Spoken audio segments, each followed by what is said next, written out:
So I had an appointment here today, and I have been waiting for my transportation because it's been an issue where I was being forced by transportation to ride with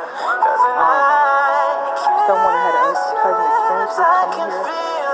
So I didn't make the decision to ride back because I thought I was making the transportation provider and get to another ride. However, I'm going to explain that in a minute.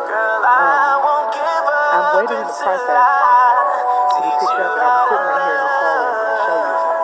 The strange woman had came in, and she went in to get something. She had like two things in her hand. And she was coming out, and she kind of stopped. She went to talk to this guy right here, start staring at me. Dropped on the phone with somebody.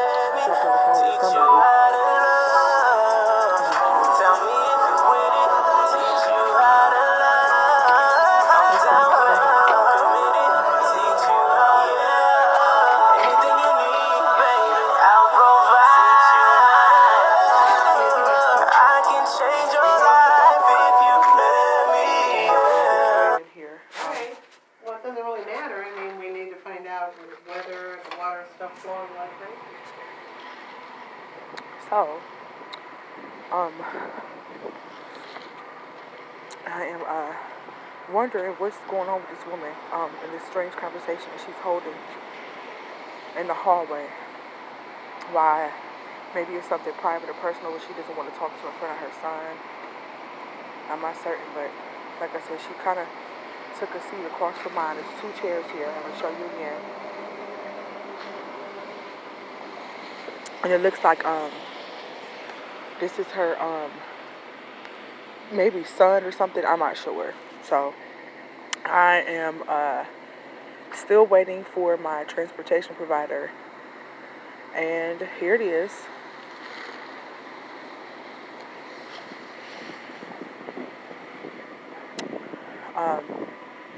I'm still waiting on my transportation provider to come. So what happened with that whole thing was that I had a transportation provider that came here and that dropped me off to my appointment. However, I didn't like or appreciate the whole experience, the whole setup. So that being said, as already stated, I had called and spoke to the transportation provider, and I had nipped it in the bud to them and let them know that I had an unpleasant experience. It was a guy, his name was Keelan, and I didn't want to ride with the company anymore. Now, where I got dropped off here is in Willoughby Hills. So I let them know, I says I didn't want to ride anymore with the transportation provider and that I wanted to ride with someone else. So he gave me a hard time during the call. I told him I wanted to make a complaint as well. In the process of this going on, the lady who came to pick me up is a company here in Cleveland, Ohio called Ready to Go.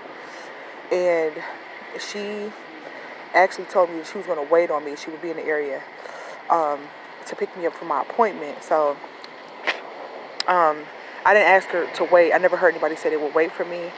But she said she would wait for me or she would be in the area or something like that. So she said that she would come get me or whatever. And she had started acting crazy after 1 hour had came. Like, she started calling my phone, being very belligerent, being very unprofessional, kind of scaring me. It made me really not want to ride with her when she did that. Like, she started calling me, and you know, I know the procedure because I already went through it with her. I told her, you know, okay. She's like, you know, do you have my number? I says, yeah. I says, Provider Ride gave me one number, and Provider Ride is the actual vendor, and then they work with outside people that are contracted with the, you know, transport for them, however that goes. And then, you know, I'm like, yeah, well, you know, Provider Ride gave me a number, and she's like, well, you have my personal number. And I'm like, well, yeah, you know, so I knew the procedure. And she's like, well, call when you want to be picked up. I didn't want to tell her because you know how things can go. Sometimes, majority of the time, they go flop the situations, and usually they're not handled quite well. So I thought it would be best not to let her know how my experience was overall, but to maybe nip it in the bud to who provided the transportation itself.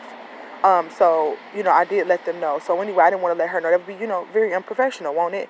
I mean, to tell somebody you have courage is one thing to do it, but another thing, just doing it can be, a very big problem. It could go haywire. So she started texting me and calling my phone very aggressively, um, which was strange to me, that she called as much as she did. And I did let the transportation provider know. But like I said, these are things that I'm trying to explain that are going on in the world right now that are very awkward, that are very suspicious. Really makes me wonder why these kind of things go on. And just knowing these people and what they have in mind and what they like to offer and what they do is a little sickening to me. I find it very disturbing, very psycho. And they will look at it as perfectly normal, and they will point you out to be the bad guy and say you're doing everything under the sun. But like I said, this woman just really made things look very worse, and really just got my point across is what I'm trying to explain as far as what's going on, um, in society, in my life, and what I'm experiencing and what I'm dealing with overall. And like I said, I'm sitting here. This is the door. I'm going to open it. I'm sitting in this very seat right here. Now this area is kind of a mess, but this is where I was sitting. The lady came in. She went through this door. She has to come through these doors first. Came in, went through this door, and she didn't really do nothing when she came in. It's when she came out. So when she came out of this door here, kind of looked. I noticed when she gave me a look when I was sitting right here through here. She came very slowly. She started to her phone. She just picked it up and got on it somehow, and then she stood like this, and then she started like just staring at me, very strange. She stood there for maybe, I'm gonna say 10 seconds, looked at me, very strange, came against the door, leaned against the door, finished talking at the same time. She's looking in my direction, and then she was waiting. I mean, this car here, I'm sorry, clearly was waiting for her. I'm going to say it was her son or whomever it was. And then that's when she took the seat in this empty chair right here. And then in another video that I have that is on my Facebook page,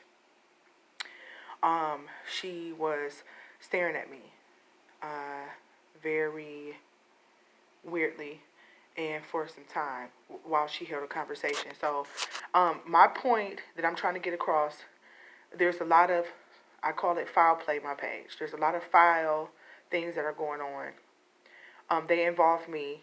They make me feel very uncomfortable. They make me wonder. Like I said, it's very suspicious to know that people are doing these kind of things. What is making them act amongst this way? What is making them, these actions come about, is the part I cannot figure out. I don't know if that will ever be discovered, but I know I definitely can sense the problem, and it is real, and it is in effect as we speak. And these people ride crazily. I mean, like nuts. These people ride crazy. I just seen Dayspring Transportation. These people ride very crazily up and down the streets. Wherever I'm at, wherever I go, these people, they follow, they hinder, they just do the strangest things. So I wanted to make sure I nipped it in the bud. Okay, signing off, foul play. Watch all my videos. Like and subscribe to all of my videos. And if anybody is against any of this stuff, once again, you don't have to watch it or you don't have to tune in. But these videos are very disturbing and they are explicit, the content. So I just want you guys to be aware before you watch the videos. Signing off for foul play. January 10th, 2009.